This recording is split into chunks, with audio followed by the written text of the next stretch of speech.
With the looming water crisis in the city of Windhoek, the News on One team was surprised to find for the third time this week water gushing into the streets here from the construction site at the Windhoek High Court. What are your impressions on what's happening here? I think it's disgusting. I don't know what they need it for, but because it's like this every day.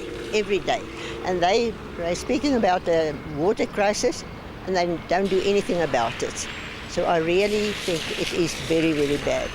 We try to spare the water and save the water, and they do this every day because I walk this path quite often.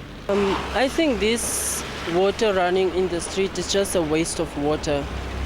The government can maybe do something to control this waste of water. I've been walking past this place for over 2 months now, and as an advocate journalist advocating for environmental awareness, I've come to see that a lot of water has been wasted here.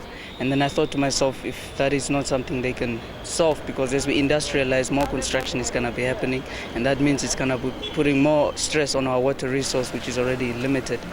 A representative from the contracting company, Namibia Work Creation Enterprises, explained that the water that is gushing from the High Court is not in fact consumable by human beings. They have now rerouted the water into this hole over here. The water that you see here running in the road is actually not municipal water from a pipe that's leaking.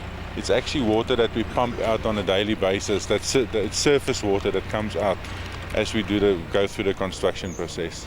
The News on One also spoke to the City of Windhoek spokesperson Joshua Makugo. Here's what he had to say.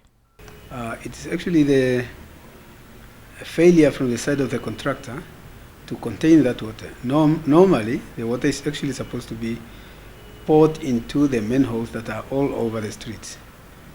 And for them to allow the water to be flooding all over the streets there, it was really unprofessional. And we didn't like it. And fortunately, it has stopped. And whenever water is popping out of the ground, they have the pipes with which they take the water out into the manholes. With the many construction sites peppered throughout the city of Windhoek, it is vital that contractors stick to the rules and preserve our natural resources. Reporting for the News on One, I'm Gebhardt.